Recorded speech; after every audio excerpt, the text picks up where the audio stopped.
안녕하세요. 365 바로경배입니다. 자, 여러분, 오늘 이거 강남구 삼성동에 있는 그라나다라는 한 동짜리 요 아파트예요. 이게 빌라트 같은 아파트인데요. 이 물건 여러분 생각해 봐야 될 게 아주 많은 물건입니다. 이거 그냥 단순히 그냥 강남 삼성동에 지하철역 지하철 9호선 가깝고 위치적인 부분만 보고 강남이니까 그래도 아파트니까 이런 생각만 가지고 그냥 접근했다가는 조금 여러분들이 원하시는 목적을 달성하기가 어려운 물건입니다. 이거 제가 부동산 실무를 23년, 24년 하고 경매 공매만 지금 18년을 하고 있는 저는 실무를 하는 사람이거든요. 오랜 부동산의 경험을 제가 견주어 봤었을 때, 미루어 봤었을 때 이 물건 여러분 그렇게 쉽게 생각할 물건 아닙니다. 여러분들의 목적은 실수요 목적도 있으면서 결국은 내가 집을 사서 입주를 하든 전세를 놓든 그렇게 해서 가치 상승을 다 누려보지 않습니까? 그죠? 그런 부분을 가지고 다들 부동산에 대해서 관심을 가지는 거는 뭐 누구나 사람이니까 너무나 당연한 겁니다. 그렇다 그러면 과연 이게 최선일지에 대한 부분을 생각을 잘 하셔야 되거든요. 지금 이 물건이 총 15개가 채무자금 소유주가 동일해요. 그리고 채권자도 동일하게 이 동일한 물건 15개에 대해서 지금 경매를 다 일괄 경매를 넣은 겁니다. 경매를 넣었는데 지금 물건 번호가 총 15개입니다. 이렇게 15개 있어요. 여기서 그냥 선택적으로 내가 골라 잡으면 되겠다. 내 자금대에 맞는 거 뭐 위치 뭐 평형에 자금대에 맞는 거 골라 잡으면 되겠다 생각을 단순히 하시면 안 됩니다. 그거는 정말 초보적인 접근 방법이고요. 정말 고수들은 이 물건이 과연 최선일까? 그 부분. 자, 물건이 15개가 일단 나왔기 때문에 예를 들어서 이번 차에 한 번씩은 다 유찰이 되었습니다. 한 번씩 유찰 되었는데 이번 차에 1번부터 10번까지가 한꺼번에 다 낙찰이 다 끝나면 상관이 없어요. 상관이 없는데 그 중에 어느 거 한두 개든 아니면 뭐 절반이 되었든 유찰이 되지 않습니까? 그러면은 동시 배당을 원칙으로 하기 때문에요. 채권자 채무자가 동일하고 채권자 이 물건에 있어가지고 소유자에서 채무자가 동일하고 채권자도 동일해요. 그렇다 그러면 동시 배당이거든요. 그러면은 다른 물건이 낙찰이 될 때까지 배당을 진행을 할 수가 없습니다. 배당을 진행할 수 없다는 것은 내가 명도하는 데 있어서 시간이 더 지체될 수 있다는 부분, 금융이자가 발생하게 되죠. 그죠? 아주 실무적인 부분에서 제가 매매하게 말씀드리는 겁니다. 그런 시간적인 부분이 더 늘어날 수 있다는 부분. 그리고 요즘 종종 이런 사례들이 있습니다. 정말요. 제가 이 영상 속에서 사실 이 오랫동안의 실무 경험을 영상에서 솔직히 이야기를 다 하는 거는 제 경쟁력만을 잃는 것 같아가지고 솔직히 다 말씀을 못 드리는 부분이 많아요. 실무에서 일어날 수 있는 내가 낙찰을 받고 현장 조사를 하고 그리고 완전하게 내가 소유권을 가져와서 점유권까지 확보하는 과정에 있을 때 생각지 않았던 변수가 발생합니다. 여러분. 요즘 그런 경우가 상당히 많아졌습니다. 왜 그러냐면 입찰을 준비하는 여러분들도 똑똑해졌지만 세상엔요 내만 똑똑한 거 아니거든요. 항상 변수가 발생하게 돼 있습니다. 없으면 천만다행이죠. 그런데 그 변수가 발생할 때 그거를 아주 발빠르게 대처를 할 수 있는 능력까지 있어야 돼요. 여러분들은 나름대로 뭐 배우시고 경험을 통해서 이제 어느 정도는 뭐 경매에 대해서 뭐 자신 있다라고 하시는 분일지라도 여러분들도 영상이나 어떠한 뭐 교육을 통해서 고수가 된 만큼 있지 않습니까? 지금 여기에 있는 채무자 소유자분들의 여러분보다 더 고수일 수가 있고, 그리고 임차들에 있는 임차인들이 여러분보다 훨씬 더 고수일 수가 있다니까요. 그러면 생각지 않았던 정말 불측의 변수가 발생합니다. 그 변수가 발생했었을 때 그거를 정말 해결을 잘해야 되거든요. 그게 정말 능력이에요. 그래서 저는 정말 제가 영상을 이렇게 만들고 제가 저희 변호사 사무실에 손님들 오셔가지고 상담을 하고 할 때요, 항상 최선과 최악에 대한 부분을 저는 항상 말씀을 드립니다. 어떠한 물건에 있어가지고 정말 이 물건에 대해서 입찰 결정을 하고 사건 수임을 맺고 할 때요, 어떤 변수가 발생할 수 있는 부분에 대한 부분이 저는 오랜 경험이 있기 때문에 예측이 된다고 해. 이런 혹시나 돌발 변수가 발생했었을 때 이런 식으로 해결이 가능하고 이런 식으로 해결을 할 테니 괜찮으시겠냐고. 오케이. 그러면은 진행을 한다고 해. 여러분 이거 부동산은요 가장 큰 재산이기 때문에 정말 조심해야 됩니다. 그냥 어설프게 배운 지식 가지고 했다가는 10번 잘하다가도 한 번 잘못하면요 부동산은 그냥 다 실패하는 거예요. 그래서 얼마나 조심스러운 줄 압니까? 전 제가 변호사 사무실 법무부 회생해서 이렇게 경매 실무를 하면서 할 때요 정말 남의 돈을 만지기 때문에 다른 사람의 재테크를 해주는 거기 때문에 그게 더 조심스럽습니다. 아니 제 돈 같으면 아니 뭐 입찰 보증금 그냥 포기해버리지 하고 포기해버리면 끝이에요. 근데 그거는 내 돈이 아니지 않습니까? 그러한 준비가 정말 중요합니다, 여러분. 일단 말씀드렸죠. 전체가 일괄적으로 낙찰이 다 되어야 완전한 내 재산권 행사를 할 수 있다. 자, 그리고 이 물건 여러분 15개 호실이 있지만 이게 면적들이 좀 다 틀려요. 이렇게 보지 마시고요. 이렇게 보지 마시고 자, 일단 평면도를 보고 좀 말씀을 드리겠습니다. 지금 이 보이는 이 건물입니다. 아이고. 이게 아파트입니다. 왜냐면 7층 건물이거든요. 5층 이상의 연면적이 상당히 있어요.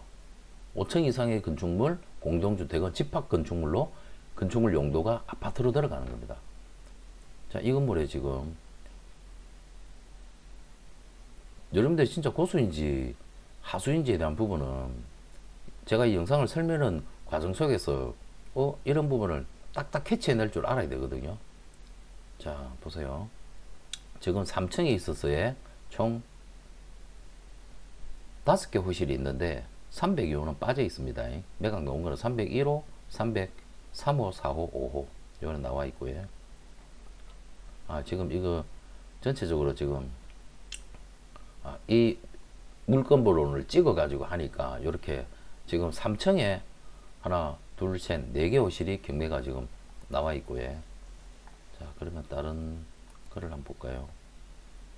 이게 개별 호호마다 다 틀리니까 이거 명확하게 보려고 그러면 감정평가서를 봐야 됩니다. 감정평가서를 보고 판단을 해야 되거든요. 근데 제가 영상 속에서 감정평가서를 면밀하게 보고 하는 내용까지는 다 담을 수가 없어요. 저는 이게 도통이란 3층이네. 공장 같은 거 실사 나갈 때는요, 감정평가 목록이 뭐 100장이 되었든 200장이 되었든 그런 거 싹 다 출력해가지고 가서 현장 조사에 임합니다. 조심해야 됩니다, 여러분. 그냥 제가 뭐 쉬운 거를 어렵다고만 말하는 게 아닙니다. 조심해가지고 나쁠 건 하나도 없습니다, 여러분. 자, 4층은 5개 호실이 다 나왔죠. 자, 그러면 이제 정리가 되었습니다. 총 15개. 자, 건축물 대장 쪽으로 그냥 바로 내려갈게요. 보시면 이 건축물에 총 세대수가 19세대가 되어 있어요. 19세대가 되어 있는데 지금 경매 나온 거는 몇 세대죠? 15개 호실입니다. 15개 호실. 15개 호실만 나와 있고, 그러면 나머지 4개는 소유주가 다른 거죠. 집합 건물이니까 구분 등기가 다 되어 있지 않습니까? 소유주가 다른 물건도 있구나. 거기에 대해서 각각 호호에 있어서 19개 중에 14개가 나왔다. 그리고 아까 사진 봤을 때 눈치 빠르신 분 눈치챘을 겁니다. 이게 공동주택 아파트면서도 근린생활 시설이 있어요. 그러면 어떻게 받아들여야 됩니까? 이거 어찌 보면 주상복합 같은 그런 개념으로 봐야 되는 겁니다. 단순히 아파트만 있는 19세대 아파트만 딱 있는 물건이 아니라니까요. 이해되십니까? 19세대 아파트만 딱 있고 1층에 아니면 지하에 주차장 가구당 한 대씩 해가지고 19대 주차할 수 있도록 딱 돼 있고 딱 아파트만을 위한 건물이 아니라는 이야기예요. 그렇다 그러면 여러분들이 그 부동산 경매하고 하시면서 고액을 들이고 하시면서도 임장도 안 가보고 하는 사람들도 있더라고요. 참 감도 크십니다. 저는 여지껏 아무리 적은 물건이라도 소액의 물건이라도 저는 현장 안 밟아보고 제가 현장 조사를 해보지 않고 입찰을 응해본 적이 없어요. 자, 근린생활시설이 있습니다. 그러면은 보셨듯이 아까 1층에 수학학원이 있네. 그죠? 수학학원이 있지 않습니까? 그리고 주차장들은 입구예요. 그러면 1층에 일부가 근린시설이 있는 아파트네. 그리고 2층은 지금 매각에도 포함이 안 돼 있습니다. 소유주가 달라요. 그러면 2층의 건축물의 용도도 근린생활입니다, 여러분. 그러면 1층, 2층이 근린생활이고 3층부터가 아파트라는 이야기입니다. 그러면은 이 물건의 가치에 대한 부분이 있어가지고 어떻게 바라봐야 되겠습니까? 아주 보수적으로 접근하고 봐야 되는 거예요. 보수적으로 생각하고 접근하고 봐야 된다. 자, 그러면 자, 물건 번호 지금 8번이에 층수가 4층입니다. 자, 4층입니다. 조금 더 가볼까요? 8번을 보지 말고 그냥 찍어서 12번을 한번 보이시다. 22평형, 17평형 요보다 작은 것도 있을 텐데, 네, 15평짜리, 7평짜리, 12평짜리가 있습니다. 물건번호 11번에. 당연히 감정가는 낮겠죠, 그죠? 낮는데 지금 6억 6천이 최저 가격입니다. 전용이 12평이에요. 12.5평입니다. 그렇다고 하면은 이 물건이 12.5평짜리, 전용 12.5평짜리 이 물건을, 자, 이거를 볼게요. 502호거든요. 물건 번호 11번이 502호입니다. 그러면 5,502호, 502호, 502호, 502호 요거거든요. 요거면은 이 욕실이고, 그죠? 주방이고 방이고, 여기가 조그만하게 거실로 이렇게 되어 있습니다. 7평수 12평짜리니까 이거죠. 방 하나지 않습니까? 방 하나에 거실 주방으로 같이 쓰고 있고, 욕실 여기 하나 갖춰져 있는 이런 구조가 맞죠. 그런 입구고, 입구 겸 거실이고, 여기가 주방 시설 갖춰져 있고, 결국은 여기가 방이 하나일 것 같은데요. 봅시다. 502호, 502호.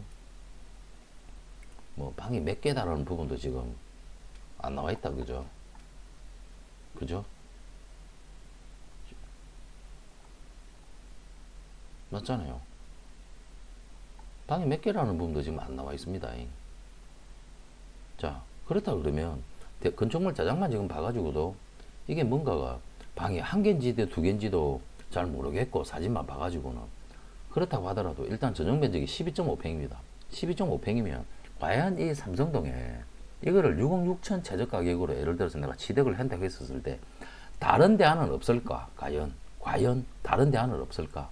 그런 부분에 생각을 해봐야죠. 이 물건의 위치적인 부분 제가 아직 설명은 안 드렸지만, 자, 위치를 보시죠.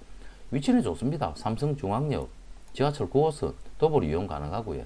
뒤에 초등학교, 언주중학교 있고, 초등학교, 중학교도 있고, 9호선 라인, 도보로 불과 한 5분 이내, 3분이면 가겠습니다. 여기에 있는 이 물건입니다. 그럼 이 물건이면 겉으로 봐서는 그냥 괜찮아 보이지 않습니까? 그죠? 그냥 단순 겉으로 봤었을 때는 괜찮아 보이는데, 요겁니다. 그 감정평가 사진보다는 로드뷰 사진이 그래도 조금 더 고급져 보인다, 그죠? 삼성동 지하철역 9호선도 도보로 이용 가능하고, 요 위로 올라가니까 또 일조권 때문에 이렇게 꺾여져 있습니다. 꺾여지는 모습이고, 1층에 수학학원 상가 있고, 그리고 2층은 용도는 정확하게 뭔지는 가봐야 된다. 사무실 용도일 것 같거든요.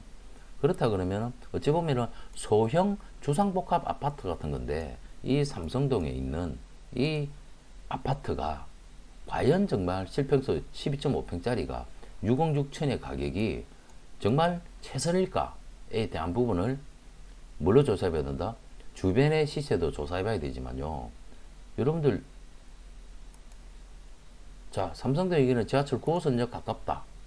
그죠? 지하철 9호선역 가깝고 초등학교, 중학교 근처에 있다. 이게 전용 12평짜리가 6억 6천이다. 근데 다들 아시는 강남 대치동을 한번 가볼까요? 대치동. 최근에 내가 여기에 제 손님을 한 분을, 여기 대치동 학원을 운영하는 분이 있습니다. 그분한테 자그마한 그냥 좀 편하게 살 수 있는 거, 어차피 학원 근처에 멀리 갈 수가 없으니까 자기가 거처할 수 있는 것을 알아보면서 했던 요 대치동 학원가 주변에 한 지역을 이용할 수 있는, 여기에 실평수 12평짜리가 내 매매 가격은 이야기하지 않겠습니다. 중개 물건입니다.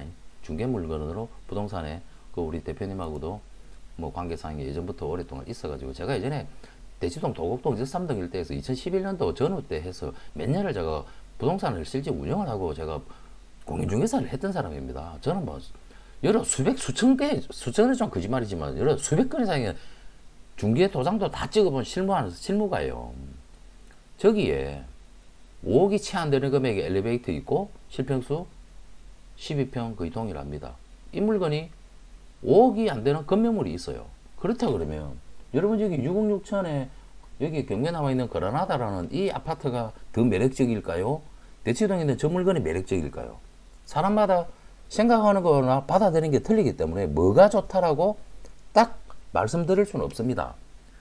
근데 우리 경매 하시는 분들 입찰법정에 가보면 정말 저 물건이 저 정도 가격으로 낙찰을 받은 물건이 아닌데 라는 그런 생각이 드는 물건들, 그런 경우로 낙찰되는 경우가 사실 상당히 좀 많아요. 그게 저는 실무 경험, 시세 파악에 대한 부분, 그 지역에 대한 부분에 대한 이해도가 낮기 때문에 그런 오류를 범했다라고 저는 그렇게 속으로 그냥 생각하거든요.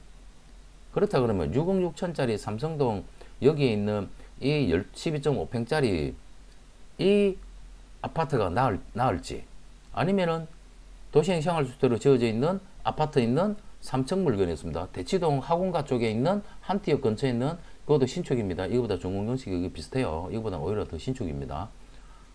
그게 더 나을지에 대한 그런 가격적인 비교, 그런 거를 할 줄 알아야 돼요. 권리 분석이요. 나름 중요하죠. 뭐 임차인이 있네요. 근데 대항력은 없네요. 근데 물건이 지금 15개가 일괄 진행되기 때문에 이 중에 자기 보증금을 다 받는 임차인들도 있을 거고요.